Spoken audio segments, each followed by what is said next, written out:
Ya estamos de vuelta aquí en el 89.7 y yo quiero saludar este día viernes a mi colega Jorge Zamora que está aquí a mi lado. Hola Jorge, ¿cómo estás? Hola Berito, ¿cómo estás? Bien, ¿Mucho tantas calor? lunas, ahora sí. Sí, mucho calor. Bueno, hace mucho calor acá en realidad. Estamos en modo, bueno, ya estoy, como se ve acá, estoy incendiado, estoy En modo rojo. colorado. En modo on fire, claro. Oye, saludar a toda la gente también que está conectada ahí a tu red, en tu Facebook. Los amigos sí se están empezando a conectar con un programa que ya lo tuvimos en abril de este año, pero que fue censurado en Facebook. Así que hoy día vamos a intentar emular lo mismo que hicimos la vez pasada, pero con más antecedentes. Oye, Ahora, sí, ese, bueno, ese programa estuvo buenísimo y lamentablemente lo hicieron desaparecer, sí, lo desaparecieron sin decir como el nada. mismo caso en sí. Exacto, exacto. Bueno, contarles a toda la gente que, bueno, este programa se trata de la tragedia de Juan Fernández. ¿Accidente o crimen perfecto? Esa es la pregunta. Claro, Exacto. porque, por ejemplo, este suceso catalogado de accidente por justicia militar chilena tuvo lugar el día 2 de septiembre del 2011, hoy como pasó volando el tiempo, ¿ah? Sí, Durante el primer mandato del presidente Sebastián Piñera. Y no ha estado exento de sospechas que dan a entender que esto no fue un accidente, sino una cadena de errores no forzados que concluyeron en la muerte de 21 pasajeros, entre ellos el conocido animador Felipe Camiroaga y el filántropo Felipe Cubillos, ambos con una notoria agenda de justicia social reflejada en la cercanía con la ciudadanía, ¿cierto?, del animador Camiroaga y el muy buen desempeño de Felipe Cubillos, construyendo post-terremoto, allí donde el gobierno nada estaba haciendo, cero colaboración. En suma, entre los 21 de Juan Fernández, habían dos personalidades en extremo incómodas para el gobierno de turno, que en el momento del suceso estaban a las puertas de una muy compleja conmemoración del golpe de Estado de Pinochet y con un movimiento estudiantil armado y preparado para agitar las aguas como muy pocas se ha visto en Chile, por lo que este suceso vino como anillo al dedo, como dicen, en la prevención de los sucesos adversos que se le venían sí o sí al gobierno de turno en ese minuto. Finalmente, sin culpables y bajo muchas dudas, el caso finalmente se cerró, pero queda en el inconsciente colectivo la sensación de que una mano negra estuvo involucrada en los hechos. exactamente. Así es. Eso es más o menos el escenario que se manejaba en ese septiembre del año 2011, que era el primer mandato del presidente Piñera, y que tal y como estabas diciendo tú, se le venía muy complicado. Era el 2 de septiembre, se venía un 11 con una agitación social, digamos, en stand-by, muy fuerte y que digamos que del momento que este avión cae se produce una especie de conmoción nacional que literalmente desinfla al movimiento estudiantil. El movimiento estudiantil desapareció totalmente después de este evento. Recordemos que Felipe Camiroaga bueno, era el mejor animador de Chile en ese momento, el mejor pagado inclusive, tenía un poder mediático y económico muy evidente en ese Además de momento. muy involucrado en lo que era política también y con el caso Se, Hidro Aicén se estaban pasó, involucrados. digamos, no tanto a un escenario político, sino que a un escenario ciudadano, donde él de alguna manera empezaba a tomar parte por la gente. Es decir, no utilizó el rol que suelen usar los comunicadores generalmente, que es neutral y que es solamente de informar sin involucrarse. Él en el fondo empezó a entregar pistas señales, en el fondo no pistas, de que en este caso él estaba con la gente. Y esa tribuna que tenía en ese programa, en el Buenos Días a Todos, era muy poderosa, muy, muy poderosa. Por ejemplo, ¿cuáles habrían sido los sucesos que hacen que este accidente tenga visos de ser algo más que eso? Mira, Camiroaga desde su credibilidad a nivel nacional se volvió un personaje extremadamente poderoso y capaz de dejar en ridículo al presidente y a su ministro del Interior, saboteando de esa forma millonarios proyectos contaminantes en el país. Algo que para la cúpula dominante es un pecado mortal. Recordemos que en su momento, en un programa al aire, Felipe Camiroaga impidió frente a todo Chile la instalación de la termoeléctrica en Caleta Barracones, a 21 kilómetros del Santuario de la Naturaleza de Punta de Choro. Esto, si uno analiza ese video, que lo pueden encontrar en YouTube, uno puede ver que el ministro del Interior en ese momento, Hins Peter, está evidentemente muy contrariado, evidentemente enojado, y que da a entender de que por esa petición que hace Felipe Camiroaga, que saca aplauso en el propio set, de la propia gente que trabaja con él, digamos, y obviamente a través de todo Chile, le desinfla al gobierno un proyecto privado millonario, estamos hablando de miles de millones de dólares que se los echó por tierra. Entonces, digamos que tener a un personaje como Camiroaga con la posibilidad de que cada vez de que hable echar por tierra algo tan millonario, una privatización y una destrucción de un santuario de naturaleza, era al mismo tiempo algo muy, muy peligroso para los intereses del neoliberalismo, que es en el fondo el sistema que nos gobierna a nosotros y que depreda todo en este país. No, recordemos también de que en su momento el propio hermano del presidente, el negro Piñera, le dice a Camiroaga a través de la misma televisión, le dice, pastelero tus pasteles. No, por Twitter. No, yo lo vi en un video. Ya. Tal vez también lo escribió en Twitter, pero yo lo vi en un video. Lo viralizó entonces. Es que le dice, por eso fue perrito, una amenaza perrín, papurri, frontal. papá. Exacto, perrito, perrín, papurri, papá. Sí. Como habla él, por favor, pastelero tus pasteles, métete en tus cosas. Eso, digamos que en la jerga de la mafia, es casi decirle... Es como cállese, o lo matamos. Exacto, que parezca accidente, como dice la misma mafia. Y esto tiene todos los visos de parecer más bien un crimen perfecto. Es decir, si uno empieza a analizar todo lo que vamos a estar conversando ahora, todo lo que ocurrió y todo lo que sucedió, tú te empiezas a dar cuenta de que hay demasiados errores no forzados en el fondo que concluyen finalmente en esto. Otra de las cosas extrañas es que habiendo 18 civiles en el avión y siendo una misión de carácter civil con un avión de la facha, obviamente con un avión militar, en el caso 212, tú te encuentras con que la justicia militar toma el cargo, es decir, son jueces y partes. Es decir, no tiene sentido en el fondo de que los mismos que están involucrados directamente en el accidente, que son militares, en este caso la Fuerza Aérea de Chile, al mismo tiempo sean investigados por un juicio, por un juez militar, no tiene sentido, por la justicia militar. No pueden ser juez y parte, partamos de ahí. Entonces, de la justicia civil pasa a la militar, en manos de un juez que en su momento estuvo a cargo del caso Inberlín, que también había cerrado sin culpable. Entonces ya el mismo abogado Alfredo Morgado, el abogado de los familiares, él ya había advertido de cierta manera de que se estaban esperando que esto terminara en nada. Porque al mismo tiempo que se solicitaban antecedentes, se solicitaban pruebas, la misma Fuerza Aérea las iba entregando como muy de a poco, de formas muy contradictorias al mismo tiempo. De hecho, por ejemplo, uno de la investigación, la Fuerza Aérea dice que al momento de aterrizar el avión, el Casa 212, que era un avión blindado además, un avión, digamos, de fabricación española, hecho principalmente para el traslado de pertrecho. Y no tenía autonomía de vuelo.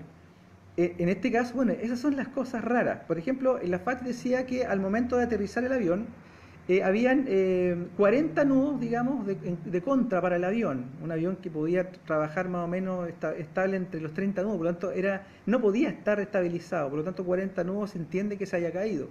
Pero en tierra, el personaje de tierra, que es el que, digamos, determina la velocidad, él decía que solo habían 26. Entonces ahí hay una contradicción. Otro tema es que cuando encuentran el reloj del medidor del combustible, tú sabes que cuando un avión impacta, todos esos relojes mecánicos se detienen.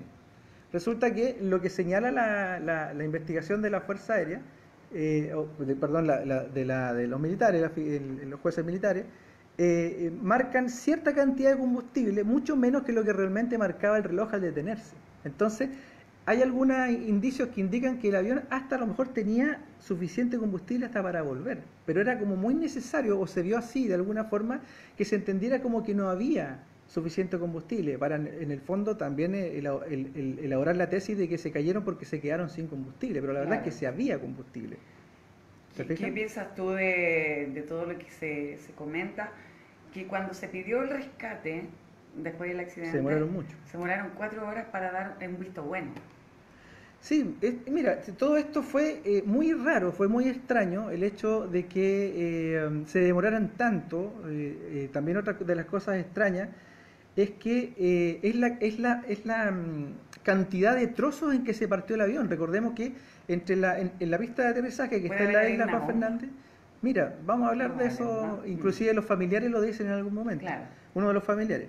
Está en la pista, está en la isla Juan Fernández, está el mar y está en la isla Santa Clara. El avión, como no puede aterrizar, se da la vuelta y se pierde detrás de los montículos de Juan Fernández, es decir, de la vista de los controladores, y pasa a baja altura por la isla Santa, entre las dos islas, para darse la vuelta.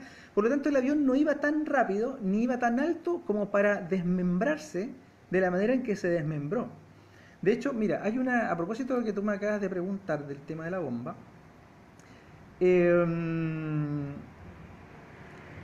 vamos a encontrar unas declaraciones que hizo una María Toro, que era novia de uno de los que murió, que se llamaba Joel Lizama, que declaró al Mercurio lo siguiente. Esto es textual lo que dice ella. Dice: encontramos varias cosas de él, refiriéndose a su novia, a Joel Lizama, entre ellas su mochila con su notebook, 2 cámaras, chequera y cosas personales, todo en un estado de destrucción que deja impactado. Incluso las zapatillas estaban cortadas en la planta. Y dice ella misma, y revela: si hasta se me cruza por la cabeza que en ese avión había una bomba. Es decir, los mismos familiares ya lo estaban pensando. Claro, de hecho, Fernanda Hansen, que era la novia de Felipe Camiroaga en ese instante, periodista además, siempre ha creído que eso fue lamentablemente un crimen. Bueno, mira, otro antecedente interesante. Peritos de la PDI encontraron 6 fotos que se tomaron dentro del avión, donde 2 de ellas se aprecia la ventanilla de arras de agua. El abogado Alfredo Morgado, que vio las fotos, contra lo señalado y que contradice la versión de que el avión impactó y se destruyó en cientos de pedazos, algo que no habría dejado posibilidad para que nadie tomara fotos en el avión. Es decir, esto da la sensación de que el avión, dadas las condiciones que no podía aterrizar, amarizó, porque era un avión que podía eventualmente amarizar. Y una vez amarizado podría haber ocurrido un evento como el que señala, digamos, en este caso María Toro, que es una de las, digamos, era novia de Joel Lizama, de que ella dice que encontraron las cosas tan desmenuzadas, tan despedazadas, que esto no obedece mucho a la lógica de un avión que no cae a mucha altura, y un avión blindado además, es decir, no tiene mucho sentido de que un avión blindado, un tanque que vuela, se destrozara a ese, claro, a ese nivel. Entonces, pensar en la posibilidad de una bomba no es tan descabellado.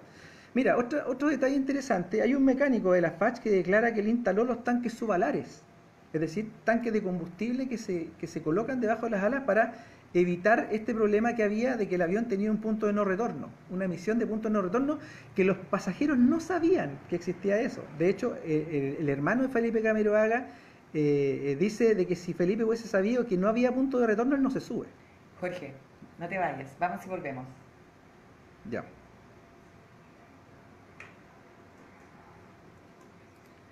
Vamos a aprovechar de revisar acá, ya que los amigos se están conectando. A ver, dice...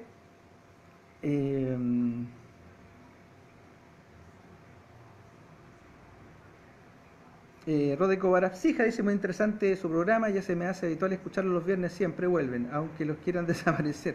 Bueno, no, afortunadamente a nosotros no, lo que han estado desapareciendo es cierto material que he estado colocando acá. De hecho hay dos, claro, que es el de Camilo, el de los 21 de Juan Fernández, y otro de qué es lo que ocurre en Siria, que a lo mejor lo vamos a tratar. Creo que tengo el audio de ese programa, no estoy tan seguro, lo voy a buscar, pero el video lo desaparecieron, lo sacaron del aire. Ahora, Jorge Navarro dice: ¿pero tenían gasolina para llegar entonces? Sí, de hecho, cuando están las fotos del reloj, tenían por lo menos un par de horas más de combustible. Habían. Y bueno, y ahí está, hay una marca que se hace en el reloj, lo pueden ver si revisan declaraciones del abogado Alfredo Morgado, que hay un montón en YouTube. Uno puede encontrar las fotos y puede encontrar todo este material en el fondo, que dicen que en el fondo la investigación en sí misma y lo que dicen ciertos antecedentes se contradicen. Son cosas que no están, digamos, a la par, y el hecho de que hayan finalmente terminado culpando a los 2 pilotos, a la pareja de pilotos, que obviamente fallecieron, es más macabro aún, porque aquí claramente, y como estaba señalando, este mecánico declara que él instaló los combustibles subalares, puso más, o sea, había en el proyecto del vuelo, había suficiente combustible para ir y volver. Pero alguien saca el combustible de alar, alguien lo saca. ¿Quién da la orden? ¿Quién lo hace? Nadie sabe. Entonces es un tema, digamos, que se obvia, y que tiene un responsable directo ahí con respecto a ese tema del combustible. Finalmente, esto da a entender en el fondo de que esto no puede ser definitivamente un accidente. Cuando hay tantas cosas raras, no puede ser un accidente. Y el hecho de que cuando se le interpela por estos detalles al ministro, al juez a cargo, él dice, por favor, ya a mí no me metan en el viaje, yo estoy investigando cuando se cayó solamente. Entonces eso ya es muy raro, que alguien te diga solo cuando se cayó me interesa, muy extraño. Vamos a volver ahora en la radio.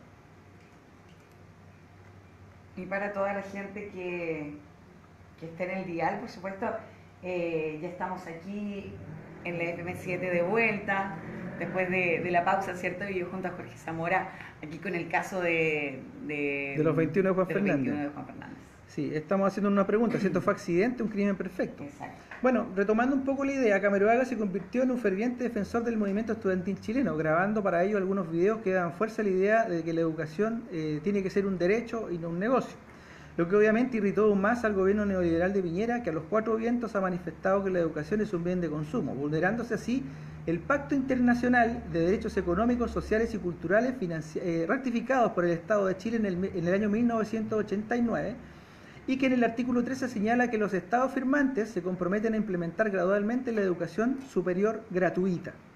Ahora, ojo... Oye, lograron el objetivo, de echar abajo este movimiento. Si querían distraer la atención, como lo que pasó con la Teletón en el año sí. Ese evento se organizó...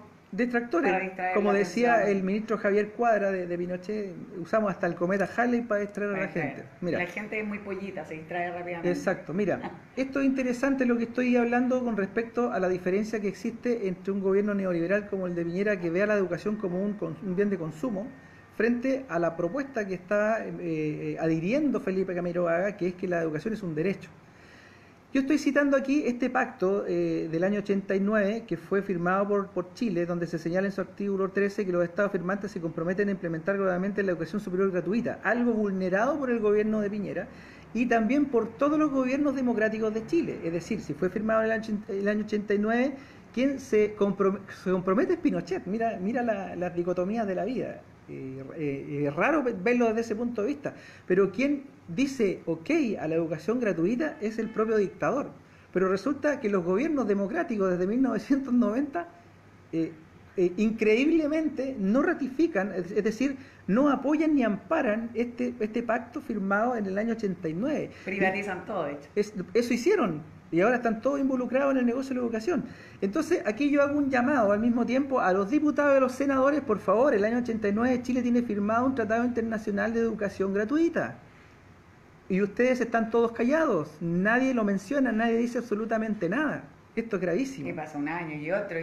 Y cuando aparecen actores sociales que empiezan a defender estas cosas, resulta que los empiezan a desaparecer. Vimos el caso de Alejandro Castro en Quintero y otros dos, gestores sociales o actores sociales en el fondo que los suicidan, que los matan o simulan accidentes.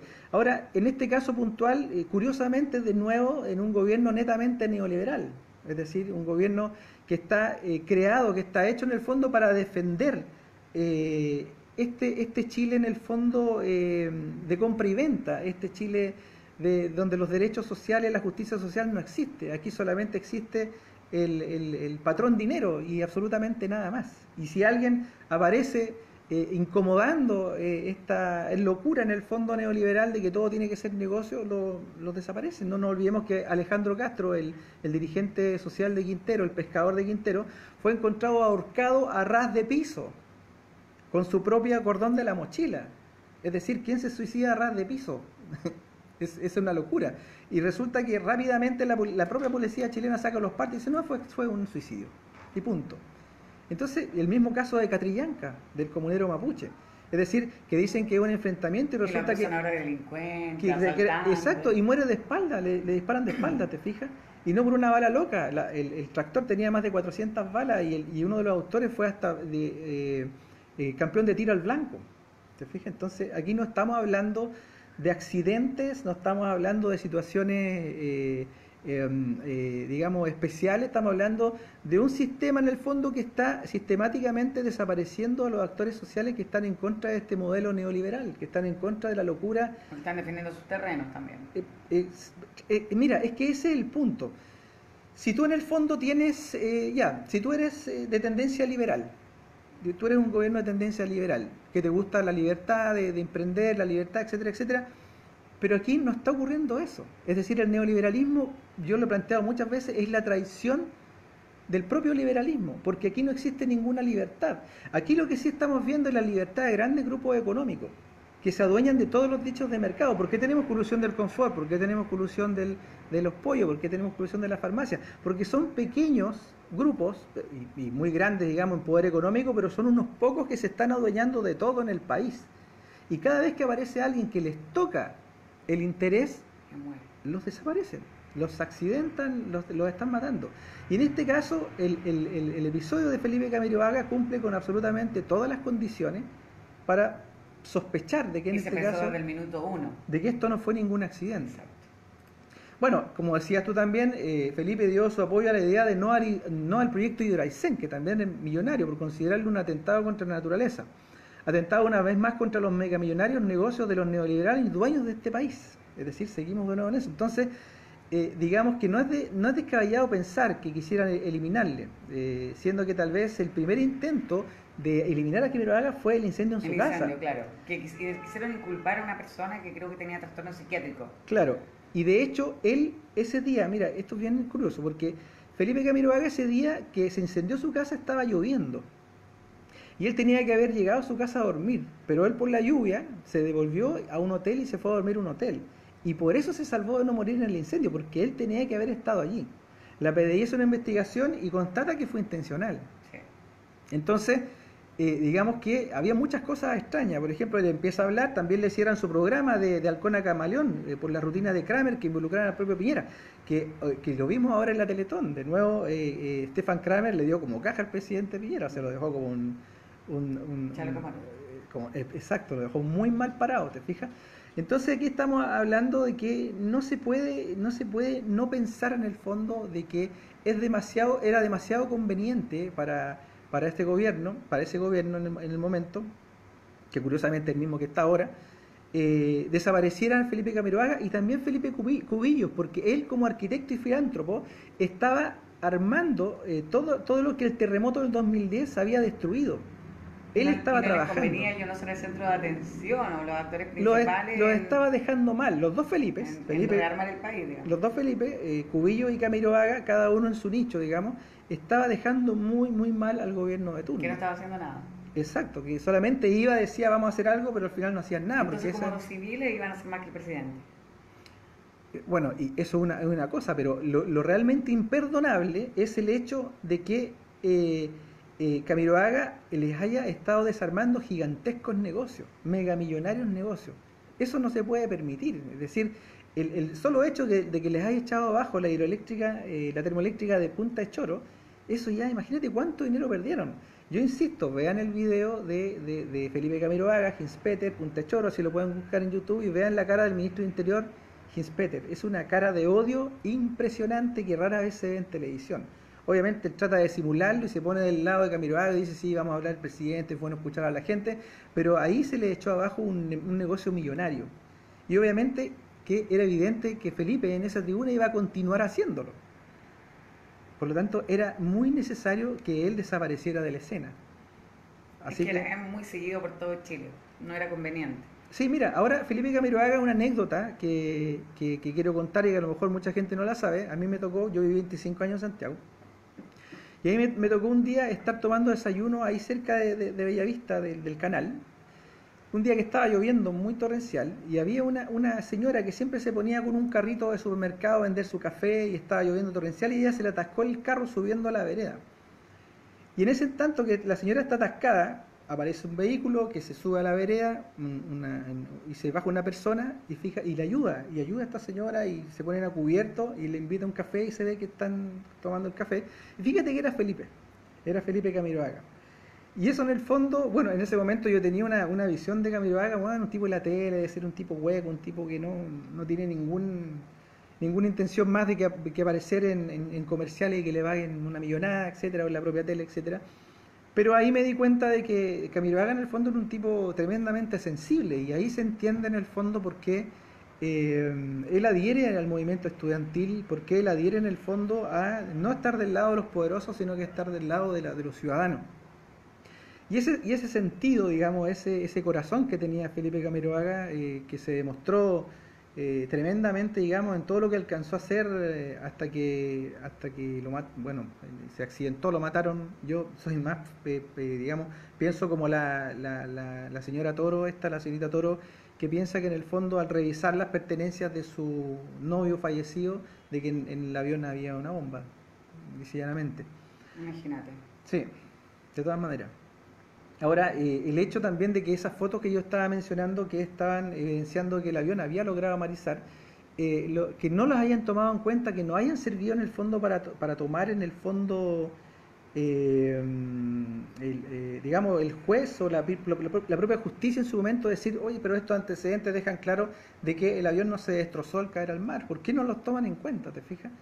¿Por qué tienen que avalar la tesis y decir, fue esto, el avión se cayó, una mala maniobra de los pilotos y caso cerrado, no hay ningún culpable? No toman en cuenta el tema de que hay diferencias con el combustible, hay diferencias en las declaraciones del viento, de la velocidad del viento, hay diferencias en los medidores del combustible que dicen que ahí están las fotos, las puede ver cualquiera. La justicia dice una cosa, tantos litros quedan de combustible, que había suficiente para estar sobrevolando la isla hasta 2 horas inclusive. Pero resulta que todo se cierra muy rápidamente y todo esto queda como en nada. Es muy raro. Mira, hay un periodista investigador que se llama Sebastián Carter, que también se pueden encontrar sus declaraciones en YouTube, que se centró en el tema del combustible, precisamente, de ahí saqué la información, y encontró las notables contradicciones de la Fuerza Aérea de Chile con respecto a los relojes que yo estaba señalando. Y él dice textual, todo lo que ocurrió en el fondo, toda esta cadena, solamente hay una cosa que se puede deducir: el avión estaba destinado a caerse. Es decir, el propio investigador dice, todo lo que ocurrió estaba hecho finalmente para que el avión se cayera. Es decir, era un accidente preparado. Así es. ¿Te fijas? Exactamente. Oye, Jorge, te quiero pasar un dato. Dígame. Para este tiempo de calor, ¿dónde comprar tus hielos? Bueno, en la mejor empresa de hielos de Antofagasta. Pedidospolaris@gmail.com. Ahí puedes hacer tu pedido de hielos. Y ahora sí que vamos a necesitar hielo. ¿Tiene calor? Total. Ya, no, hace mucho calor. Un hielo rico, duradero, ahí frappé en cubos. Ya sabes, pedidospolaris@gmail.com, y pronto va a estar el spot. Ah, ya. Qué bien. Auspiciador entonces del programa. Claro. Ya, muy bien, muy bien. Y cuando te dé frío, voy a ir a tomar cafecito ahí a Séptima Avenida, en calle San Martín. Interesante. ¿Y cómo se llama ese local? Séptima Avenida. ¿Así se llama? Séptima Avenida. Al lado de la Filsic. Ah, ya. Oye, un detalle curioso. Fíjate que tomar café caliente baja la sensación de calor. Claro, sí. Así que puede ser. Ya sabes. Puede ser. Mira, retomando el tema, hay un Twitter, y aquí ya estamos pasando ya a un carácter un poquito más metafísico. Hay un Twitter que es el último que hace Camiroaga, cuando se sube el avión, digamos, que va a la FACH, que dice, del aire soy, como todo mortal, de gran vuelo terrible, y estoy aquí de paso a las estrellas. Mira. Ese es un poema de Gonzalo Rojas, que vaticina en alguna forma el vuelo terrible, en el fondo, que él le toca abordar y que termina muriendo. Así que en el fondo, fíjate que esto no es tan descabellado pensarlo. Mira, yo estando en Santiago en ese momento, en el año 2011, me acuerdo que me encontraba en el centro de Santiago, obviamente que todo esto, yo en realidad estaba solamente creyendo la versión de que esto había sido un accidente, todo eso. Y me encuentro en un kiosco con una foto de los 21, que es la misma que tengo puesta en el llamado, en el aviso de este programa.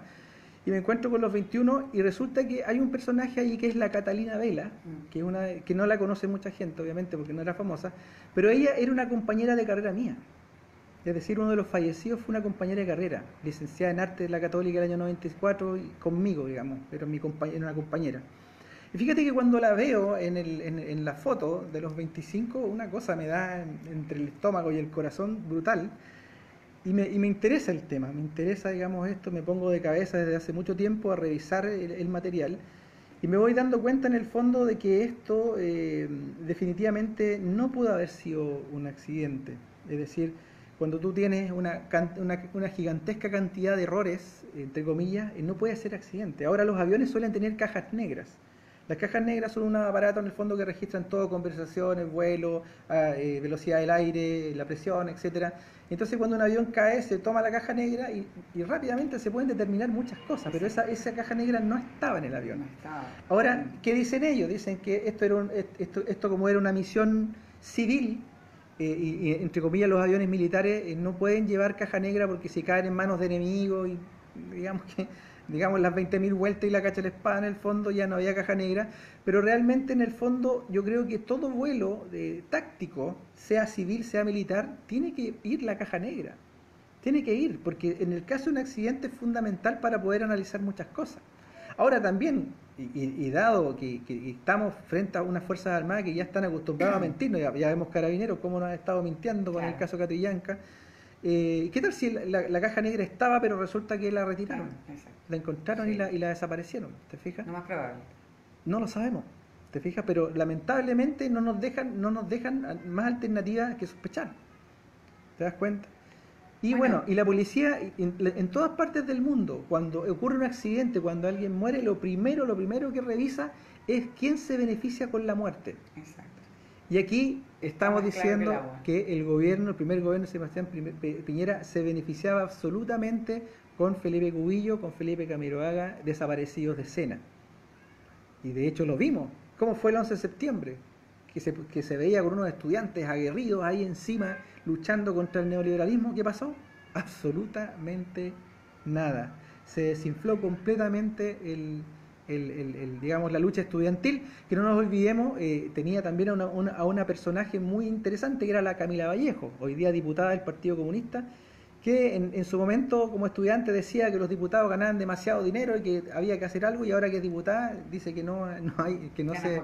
No, dice que para la igualdad no es necesario quitarle a los que tienen más. Entonces estamos hablando de personajes que también en algún momento se dieron vuelta a la chaqueta con esto. Por supuesto. ¿Te fijas? Jorge, dígame. Te cuento, hemos llegado ya al final del programa. Hemos llegado al final. Bueno, se pasó volando la hora. Déjame ver si que no quisiera plantear algo con respecto a esto.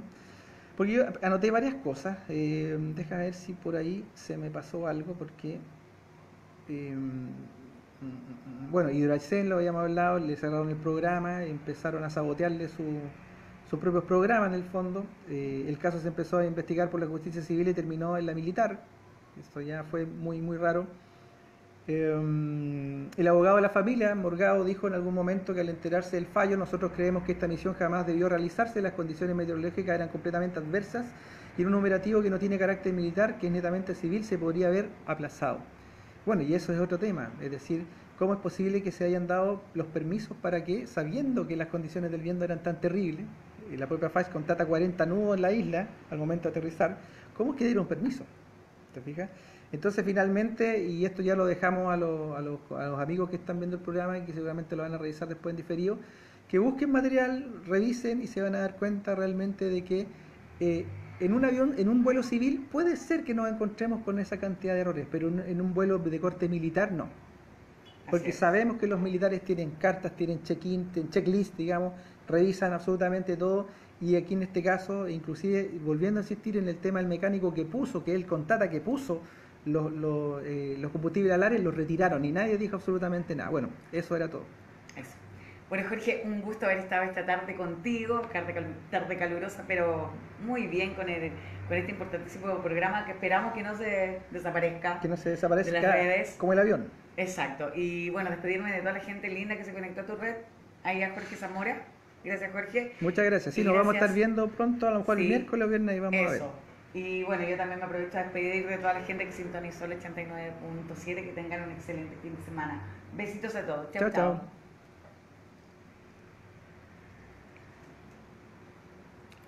Bueno, ahí salimos del aire, vamos a aprovechar de revisar. Jorge Navarro dice, tengo entendido que la FACH tampoco dijo la verdad acerca del clima que habría allá y que iba con sobrecarga, lo mataron así de simple. Bueno, sí, es más o menos lo que estábamos planteando aquí. De hecho, se puede ver en uno de los videos que se hace dentro de la cabina, que iban en la parte de atrás, digamos, iban los equipajes, pero no era tanto equipaje tampoco, iba también un generador eléctrico que puede haber tenido su peso, pero no pesaba como un automóvil. Ese avión, el Casa 212, era un avión que también podía hasta llevar vehículos. ¿Se fija? Entonces, digamos que yo creo que de alguna manera se abultaron condiciones, es decir, sobrepeso, falta de combustible, es decir, que abultar en la investigación, entre comillas, todo lo que fuera posible para que finalmente la gente misma diga, no, que con todo eso es obvio que se tenía que haber caído. Entonces, ahí uno tiene que pensar dónde está el chequeo, es decir, por qué sacan el combustible al ar, por qué lo retiran, por qué le echan la culpa a un sobreequipaje, que en el video se ve claramente que no había un sobreequipaje, por qué le echan la culpa al combustible si había suficiente combustible. Entonces, digamos que son demasiadas cosas muy raras como para decir que esto fue un accidente. Ahora Rod Eco Baraxija dice que ciertos comentarios, que forma que como dicen no pasa nada, todo queda ahí, siguen robando, matando y bailando y nada. Debiéramos ser capaces de levantarnos como pueblo. Saludos, estimados. Bueno, esperemos que en algún momento ocurra esa chispa, que nos levantemos nosotros como ciudadanos, como chilenos, y saquemos de una vez por todas, en el fondo, estos delincuentes que nos están gobernando desde 1990 en democracia.